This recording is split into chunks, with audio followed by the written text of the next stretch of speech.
আমরা দেখেছি এই 6 মাসে অন্তর্ভুক্তিমূলক উন্নয়ন যেখানে সমাজের প্রতিটি শ্রেণী এবং পেশার মানুষের ভাগ্যের পরিবর্তন হয়েছে। ছোট্ট একটা উদাহরণ যেখানে আমরা দেখতে পারি ইশতেহারের বাইরে গিয়েও কিভাবে সরকার কাজ করেছে। আপনারা নিশ্চয়ই জানেন যে অবসরপ্রাপ্ত এমপিও শিক্ষকদের ওনাদের যে অবসর ভাতা এবং কল্যাণ ট্রাস্টের টাকা প্রায় 7,000 কোটি টাকা ফ্যাসিবাদের সরকারেরা লোপাট করে দিয়েছিল। আমাদের অবসরপ্রাপ্ত শিক্ষকেরা 2022 সালের পর থেকে গত 4 বছরে ওনাদের অবসরের এবং কল্যাণে সে টাকা ফেরত পাননি।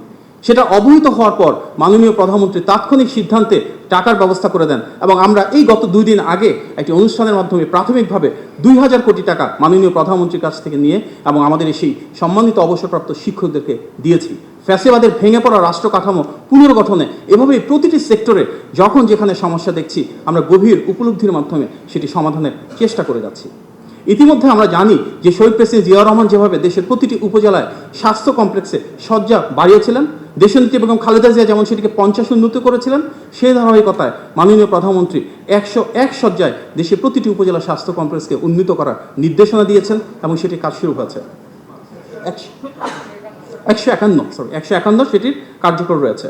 ইতিমধ্যে 1 লক্ষ স্বাস্থ্যকর্মী নিয়োগের যে পরিকল্পনা সেটি গ্রহণ করা হয়েছে এবং দুরারোগ্য ব্যাধিতে যারা চিকিৎসা ব্যয় রয়েছে সেটি কমানোর জন্য উদ্যোগ নেওয়া হচ্ছে এবং যেখানে প্রয়োজন 1 লক্ষ টাকা করে সহযোগিতা করা হচ্ছে। শিক্ষা ব্যবস্থায় আমূল সংস্কারের অংশ হিসেবে শিক্ষা পাঠ্যক্রমে ক্লাস 4-এ 2টা নতুন সাবজেক্ট এবং ক্লাস 6-এ 2টো নতুন সাবজেক্ট আগামী বছর থেকে শুরু হচ্ছে।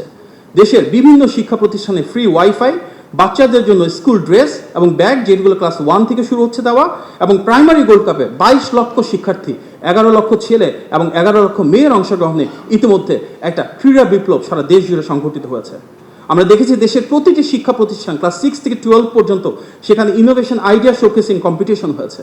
ইতিমধ্যে মাননীয় প্রধানমন্ত্রীর নির্দেশনায় মেয়েদের জন্য স্নাতক পর্যন্ত ফ্রি শিক্ষা নিশ্চিত করা হয়েছে।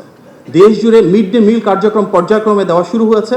তৃতীয় ভাষা শিক্ষাকে বিশেষ প্রায়োরিটাইজ করা হচ্ছে এবং বিদেশগামী শিক্ষার্থীদেরকে যারা তৃতীয় ভাষার নলেজ রয়েছে তাদেরকে 10 লক্ষ টাকা পর্যন্ত ব্যাংক গ্যারান্টি দিয়ে পাঠানোর সুযোগ করা হয়েছে। ইতিমধ্যে আমরা দেখেছি যে নতুন পে স্কেল যেটা সরকারি কর্মকর্তাদের সুবিধার জন্য করা হচ্ছে সেটি অনেকটাই চূড়ান্তের পথে। ক্রীড়াকে একটা পেশা হিসাবে স্বীকৃতি দেওয়া, স্পোর্টস ভিলেজ প্রতিষ্ঠার উদ্যোগ, নতুন করে দেশ জুড়ে নতুনভাবে সম্প্রসারণ করা যার মাঝে ক্রীড়াকেও অন্তর্ভুক্ত করা হচ্ছে এবং দেশ জুড়ে মাঠের সংস্থান করার কার্যকর উদ্যোগ গ্রহণ করা হয়েছে।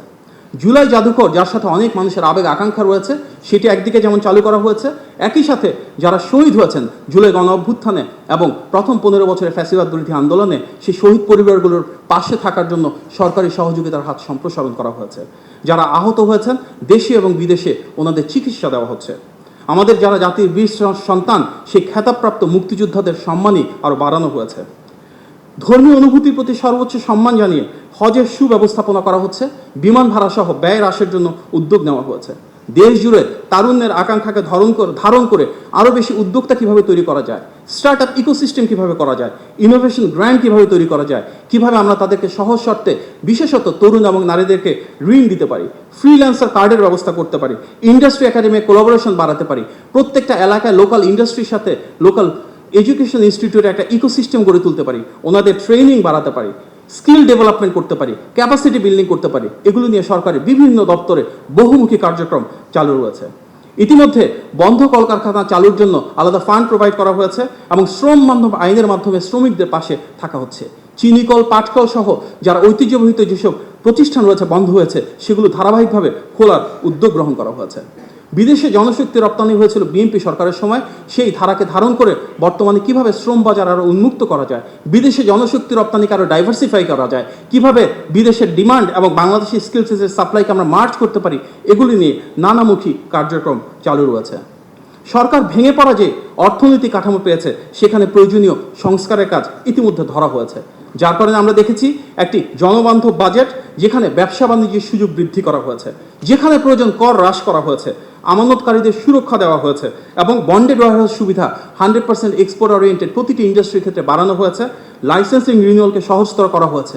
এমন একটি রাষ্ট্র ব্যবস্থা যেখানে উৎপাদনমুখী উদ্যোগ বহুমুখী হয়েছে।